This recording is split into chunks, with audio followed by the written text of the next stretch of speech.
చూడు ఉషా, అందరూ నీ మీద నింద వేసి వేలెత్తి చూపిస్తున్నా నువ్వు అస్సలు పట్టించుకోకుండా ఇంత స్థిరంగా ఉన్నందుకు నిన్ను అభినందించాలో, లేక తప్పు చేసిన ఒక పాపాత్మురాలికి ఇచ్చిన మాట కోసం నీ జీవితాన్ని పణంగా పెట్టిన నీ నిజాయితీకి నిన్ను తిట్టాలో నాకు అర్థం కావడం లేదు. అవును ఉషా, నువ్వు ఊహిస్తున్నది నిజమే. మురారీని ఎత్తుకు వెళ్ళింది ఎవరో కాదు, రజనీ అని నాకు బాగా తెలుసు. అంతేకాదు, తను తప్పు చేసిన విషయం బయట పెట్టనని నువ్వు రజనీకిచ్చిన మాట గురించి కూడా నాకు తెలిసింది. ఏంటి ఉషా, ఆ నిజాలన్నీ నాకెలా తెలిసాయనుకుంటున్నావా? అసలేం జరిగింది ఏంటి అనేది ప్రభు నాకు మొత్తం చెప్పాడు.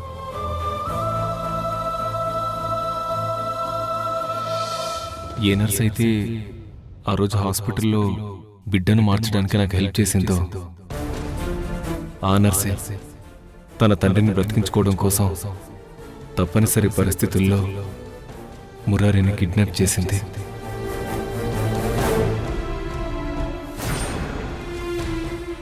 ఆ విషయం తెలుసుకున్న ఉషా అక్కడికి వెళ్ళి మన మురారిని కాపాడి తీసుకొచ్చింది. ఏంటి ఉషా ఇది? ఈ ప్రపంచంలో తప్పు చేసిన వాళ్ళు తమ తప్పులను దాచుకోవడానికి 100 అబద్ధాలాడతారు. కాని ఏ తప్పు చేయని నువ్వు నీ లోపల ఉన్న మంచిని బయటకు చెప్పుకోవడానికి ఎందుకు వెనకడుగు వేస్తున్నావు అనేది నాకు అర్థం కావడం లేదు. రజనీ విషయంలో నువ్వు నిజం దాచి నువ్వు మంచి పని చేశావేమో, కానీ అది నీకు మంచి జరగని పనిగా మార్చుకుని మాత్రం నువ్వు చాలా తప్పు చేశావు. చూడు ఉషా, నువ్విచ్చిన మాట కోసం నేను రజనీని అరెస్ట్ చేయను. కానీ మురారీని ఎత్తుకెళ్ళింది రజనీ అని నేను హారికకెలా చెప్పను? మురారీని దాచిపెట్టింది నువ్వు అని నమ్ముతున్న తనని అది తప్పు అని ఎలా ఒప్పించను? పర్వాలేదు బావగారు, హారిక అక్క నన్ను ఎలా అనుకున్నా పర్వాలేదు. ఎందుకంటే నా పైన ఎవరెన్ని నిందలు వేసినా నాకు ధైర్యం చెప్పడానికి నా వెనక మీరందరూ ఉన్నారు. కానీ తనకి మాత్రం తన తండ్రి తప్ప ఎవరూ లేరు బావగారు. అందుకే హారిక అక్క ఏమనుకున్నా నేను బాధపడను. కానీ ఏం జరిగినా మీరు మాత్రం ఈ నిజం ఎవ్వరికీ చెప్పకూడదు. ఇది నా రిక్వెస్ట్ బావగారు.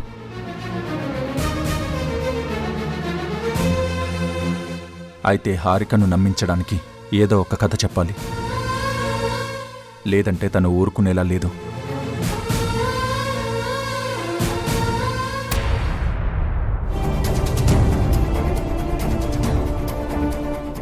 బావగారు, నాకు కళ్ళు తిరుగుతున్నాయి. ఇంటి దగ్గర డ్రాప్ చేస్తారా? ఓకే అమ్మా.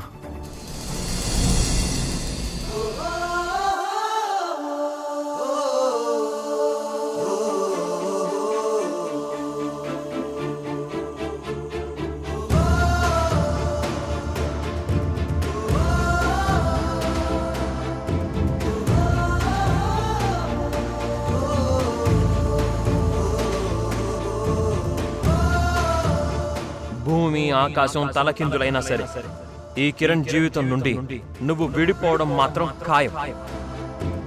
ఇకపై మనం మాట్లాడుకునేది ఆఫీస్లో కూడా లేదు, న్యాయం జరిగే కోర్టులో మాత్రమే.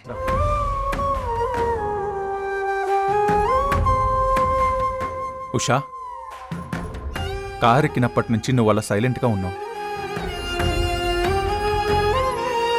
కిరణ్తో ఏదైనా మాట్లాడావా?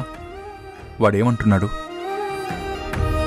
మాట్లాడాను బావగారు, కానీ ఆయన నా మాట అస్సలు వినట్లేదు. నేను ఎంత చెప్పినా ఏం చేసినా ఆయనకి నా పైన కోపమే తప్ప జాలి కలగడం లేదు.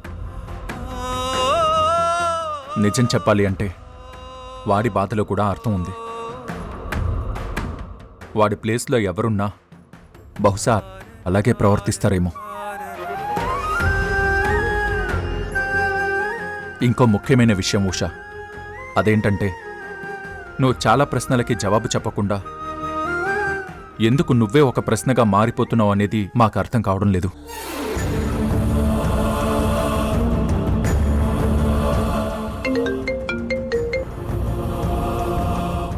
హలో రమాదేవి గారు, చెప్పండి. తరుణ్ గారు, మీ బాబు గురించి వెతుకుతున్నారు కదా, అది ఎంతవరకు వచ్చింది? మీ బాబుకు సంబంధించిన డీటెయిల్స్ ఏమైనా తెలిసాయా? ఏమైంది రమాదేవి గారు? సడన్గా మీరెందుకు ఆ ప్రశ్న అడుగుతున్నారు? ఏదైనా ప్రాబ్లం వచ్చిందా? ప్రాబ్లం ఏం లేదు తరుణ్ గారు. ఇవాళ మీ వదిన మేఘన గారు మీ మిస్సెస్ హారికను తీసుకుని మా హాస్పిటల్కొచ్చారు.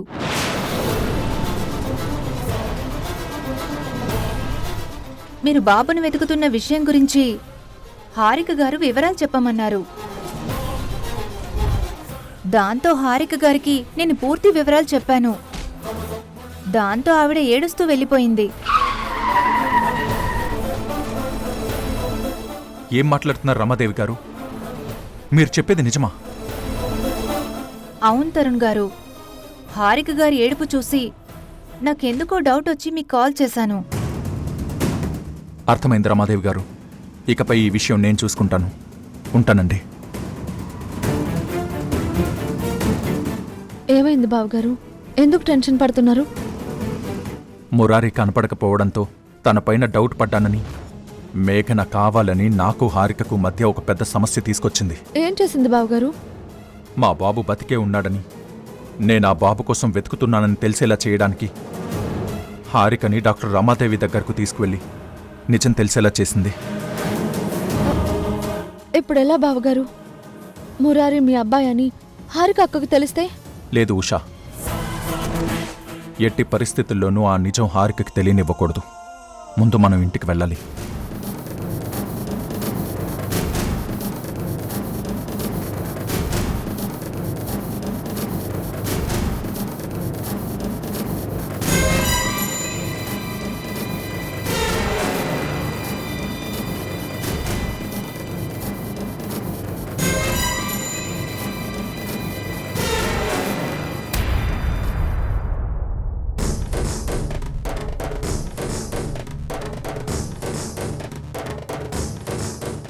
రీసెంట్ గా నాకు ఈ విషయం తెలిసిన తర్వాత బతికున్న మీ బాబుని వెతకడానికి తరుణ్ గారికి నేను అన్ని డీటెయిల్స్ ఇచ్చాను.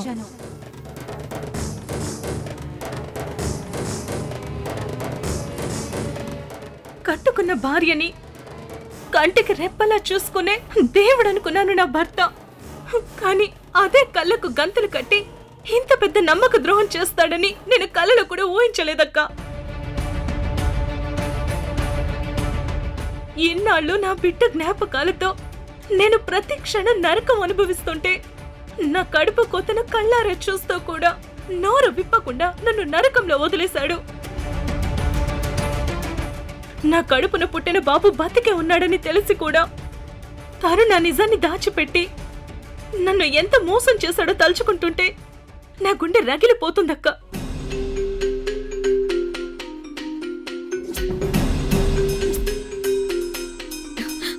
నువ్విలా ఏడుస్తూ బాధపడుతుంటే నా కడుపు తరుక్కుపోతుంది హారిక. అయినా నీ ఆవేశంలో తప్పులేదు. నిన్ను మోసం చేయాలని చూసిన తరుణ్ణి, తనకి సపోర్ట్ చేసే వాళ్ళని అస్సలు క్షమించొద్దు. ఇంత జరిగాక ఇంట్లో ఒక్క క్షణం కూడా ఉండనక్క.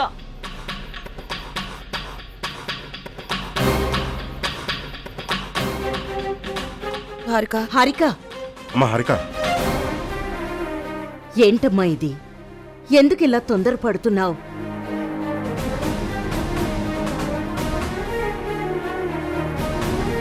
చూడు హారిక, నాకు తెలిసి ఎక్కడో ఏదో తప్పు జరిగింది. లేకపోతే తరుణ్ నీ దగ్గర నిజం దాచేవాడు కాదు. ఒక తల్లిగా నీ కడుపు కోతను, నీ ఆవేదనను నేను అర్థం చేసుకోగలను. నీ కడుపున పుట్టిన బిడ్డ బతికే ఉన్నాడనే నిజం నీకు తెలియకపోవడం బాధ కలిగిస్తుంది. కానీ ఆ బాధని ప్రతీకారంగా మార్చుకొని ఇల్లు వదిలి వెళ్ళిపోతాను అంటావు. ఎంతవరకు సమంజసం నువ్వే ఆలోచించు. నీ కడుపు కోతను చూసి తరుణ్ ఎన్నిసార్లు కన్నీళ్లు పెట్టుకోలేదు. అలాంటి వాడు తప్పు చేశాడంటే నువ్వెలా నమ్ముతున్నావమ్మా? కంట్లో నలుసు పడితే కన్ను పీకేయం కదా. నలుసు పోయేదాకా ఓపిక పడతాం. అలాగే జీవితం కూడా అంతేనమ్మా. అందుకే తొందరపడి ఏ నిర్ణయం తీసుకోకుండా ఓపిక పట్టు. లేదత్తయ్య, ఈ విషయంలో నేనెవ్వరి మాట వినదలుచుకోలేదు. తెలిసి తరుణ్ తప్పు చేయడంటూ నాకు నచ్చ చెప్పాలని ప్రయత్నించకండి అత్తయ్య. మురారి విషయంలో ఉషను వెనకేసుకు వచ్చినప్పుడే తరుణ్ ఎలాంటి వాడో నాకు పూర్తిగా అర్థమైంది.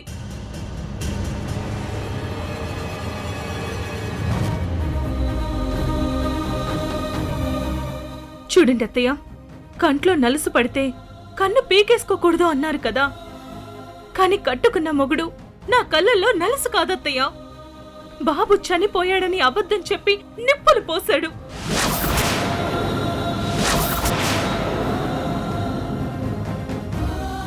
ఆ నిప్పుల సెగలతో నేను ప్రతి క్షణం కాలిపోతుంటే ఆయన మాత్రం ఏమీ తెలియనట్టు తిరుగుతున్నారు. ఇప్పుడు నా మనసులో మీ అబ్బాయిపై ఉన్న నమ్మకం పూర్తిగా చచ్చిపోయింది. దాంతో చచ్చిపోయిన బంధాన్ని మోసే ఓపిక నాకు లేదు. అందుకే ఈ క్షణమే ఇప్పుడే ఇల్లు వదిలి నా పుట్టింటికి వెళ్ళిపోతాను. నేను మా పుట్టింటికి వెళ్ళిపోతాను. అమ్మా హారిక, ఒకసారి నేను చెప్పేది వినమ్మా. నీలో ఉన్న జ్ఞానాన్ని నీ ఆవేశం పక్కదారి పట్టిస్తుందమ్మా. అందుకే నువ్వు ఒక్కసారి ఓపికగా ఆలోచించమ్మా. చూడమ్మా, జీవితంలో సమస్యలు వచ్చినప్పుడు బంధాలని తెంచేసుకుని దూరంగా వెళ్ళిపోకూడదు. ఆ సమస్యల కళ్ళల్లోకి చూసి నవ్వుతూ ఎదుర్కోవాలమ్మా. చట్టాన్ని కాపాడడానికి ప్రాణాలను సైతం లెక్క చేయని నా కొడుకు కట్టుకున్న భార్యని మోసం చేయడమ్మా. వాడు నీ దగ్గర ఒక నిజాన్ని దాచాడని నువ్వు నమ్ముతున్నావు కదా. కాని దాని వెనక ఏదో తెలియని భయంకరమైన పరిస్థితి ఉందేమో.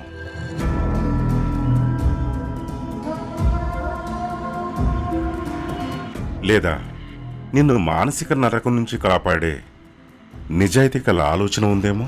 అందుకే ఒక్కసారి ఆలోచించు చూడమ్మా. క్షమించండి మావయ్య, కట్టుకున్న భర్తే ద్రోహి అని తెలిసాక నేనిక ఎవరి గురించి ఆలోచించను, ఎవరి మాట వినను.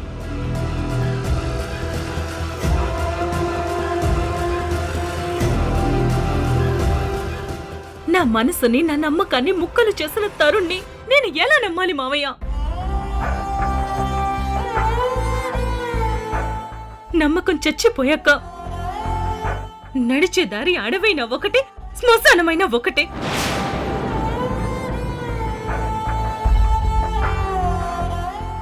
చూడండి మావయ్య, నేను నా బిడ్డను 9 మాసాలు మోసాను. ప్రతి క్షణం వాడు నా కడుపులో కదులుతుంటే వాడే నా ప్రపంచం అనుకున్నాను. వాడే నా జీవితం అనుకుని బ్రతికాను.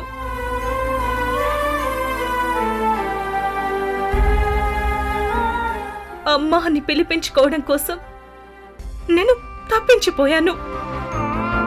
వాణ్ణి చూసే రోజు కోసం ఎదురు చూశాను. కానీ అంతలోనే నా బాబు పుడుతూనే చనిపోయాడని ఆ హాస్పిటల్ వాళ్ళు అబద్ధం చెప్తే గుడ్డిగా నమ్మేసి ఇన్నాళ్ళు నరకం అనుభవించాను.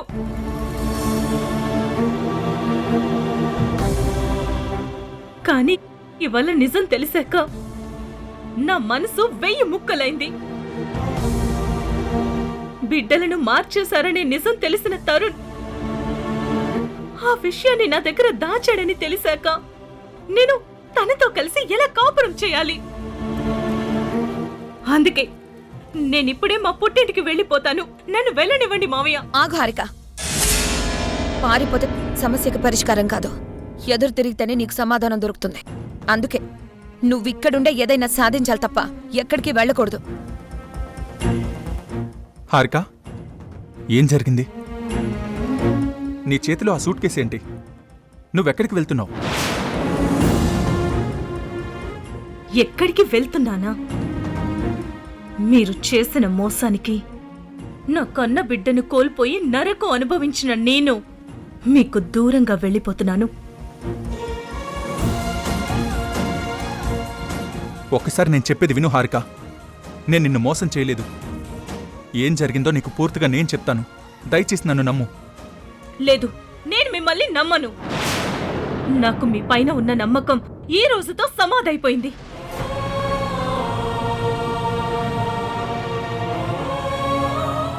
అయినా ముక్కలైపోయిన అద్దాన్ని అతికించలేమని, చచ్చిపోయిన నమ్మకాన్ని బతికించలేమని మీకు తెలీదా?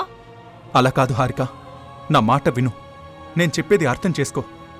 లేదు, నేను మీ మాటను వినను. ఒకవేళ వినాలి అంటే ముందు నేను అడిగే ప్రశ్నలకు సమాధానం చెప్పాలి.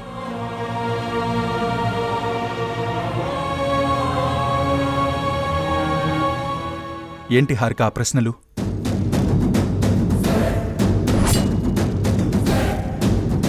మన బాబు బతికే ఉన్నాడన్న నిజం ఇన్ని రోజులు మీరు నా దగ్గర ఎందుకు దాచారు?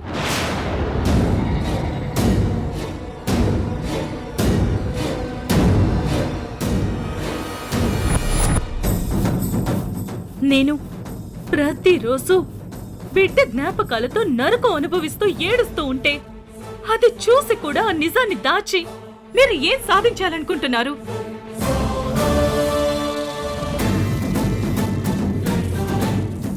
డాక్టర్ రమాదేవి దగ్గరికి మీరు వెళ్ళలేదా? వెళ్ళి బాబు డీటెయిల్స్ తీసుకురాలేదా? చెప్పండి, చెప్పండి, చెప్పండి. మీకు మన బాబు ఎక్కడున్నాడో తెలిసి కూడా ఆ విషయాన్ని రహస్యంగా ఎందుకుంచారు?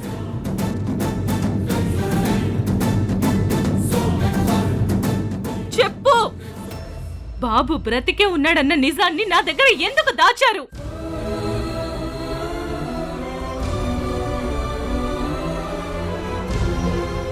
చెప్పు తరుణ్, చెప్పు, చెప్పు, చెప్పు తరుణ్, చెప్పు, చెప్పు తరుణ్, చెప్పు, చెప్పు తరుణ్,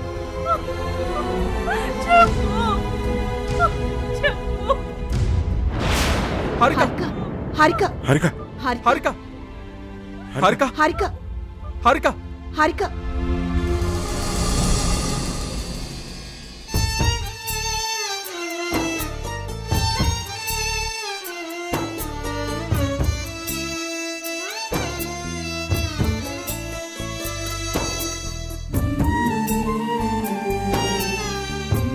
ఇప్పుడు నా మనసులో మీ అబ్బాయిపై ఉన్న నమ్మకం పూర్తిగా చచ్చిపోయింది.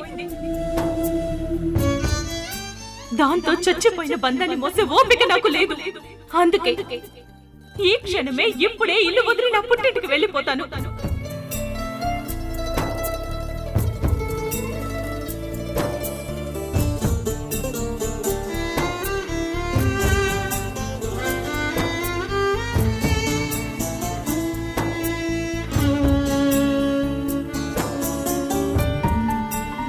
మీరు చేసిన మోసానికి నా కన్న బిడ్డని కోల్పోయి నరకం అనుభవించిన నేను మీకు దూరంగా వెళ్ళిపోతున్నాను.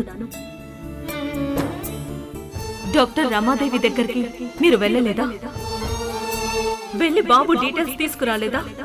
చెప్పండి. మీకు మన బాబు ఎక్కడున్నాడో తెలిసి కూడా ఆ విషయాన్ని రహస్యంగా ఎందుకుంచారు?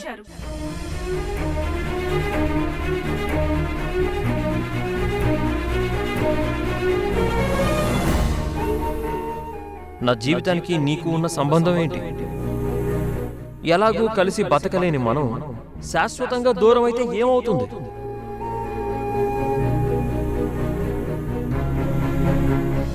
భూమి ఆకాశం తలకిందులైనా సరే ఈ కిరణ్ జీవితం నుండి నువ్వు విడిపోవడం మాత్రం ఖాయం. ఇకపై మనం మాట్లాడుకునేది ఆఫీస్లో కూడా లేదు, న్యాయం జరిగే కోర్టులో మాత్రం.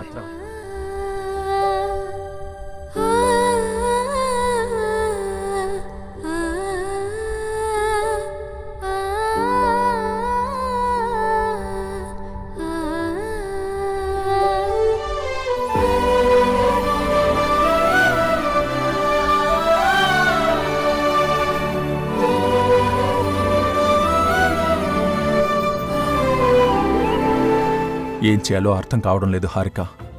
నీ దగ్గర బాబు గురించి నిజం దాచడం తప్పే అయినా నేనున్న పరిస్థితుల్లో అలా చేయక తప్పలేదు. నేను నిన్ను మోసం చేశానని నువ్వు అనుకుంటున్నావు, కానీ ఆ దేవుడికి తెలుసు హారిక, మురారి మన బాపని నిజం తెలిసిన నేను ఆ విషయం నీకు చెప్పలేక ఎంత నరకం అనుభవిస్తున్నాననేది. దేవుడు ఆడుతున్న ఈ ఆటకు ముగింపు ఎప్పుడొస్తుందో ఎలా వస్తుందో అనేది తలుచుకుంటేనే భయంగా ఉంది హారిక.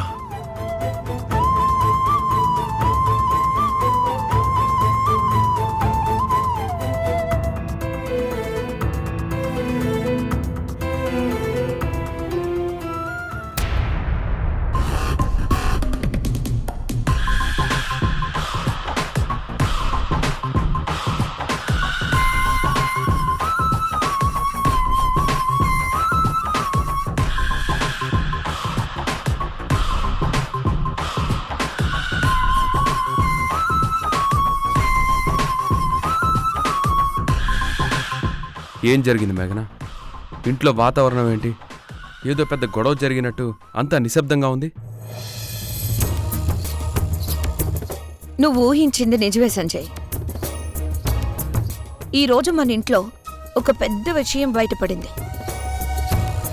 అదేంటంటే ఒక మగాడు తన జీవితంలో ఎన్ని తప్పులైనా చేయొచ్చు, కానీ నమ్మిన వాళ్ళకి నిజం చెప్పకపోవడం అనే తప్పు మాత్రం అస్సలు చేయకూడదు. అది కూడా తన సొంత బిడ్డ బతికే ఉన్నాడనే నిజం హారిక దగ్గర దాచడం అనేది చాలా పెద్ద తప్పు. ఆ ఘోరమైన తప్పుని, ఆ నమ్మక ద్రోహాన్ని నీ తమ్ముడు తరుణ్ చేశాడు. అలాంటివాణ్ణి ఏ ఆడదైనా ఎలా క్షమిస్తుంది, ఎలా భరిస్తుంది? హారికకు నీకు పుట్టిన మన వంశపు రక్తం అదే నా మనవడు. నిజంగానే బ్రతికే ఉన్నాడా? అవునన్నా, మా బాబు చనిపోలేదు, బతికే ఉన్నాడు.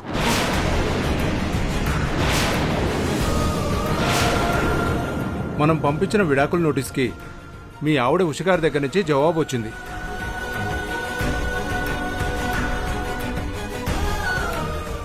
అయినా నువ్వు ఇప్పుడు దాచాలని చూసినా ఖచ్చితంగా ఏదో ఒక రోజు ఈ గొడవకి నువ్వే కారణం అని తెలుస్తుంది.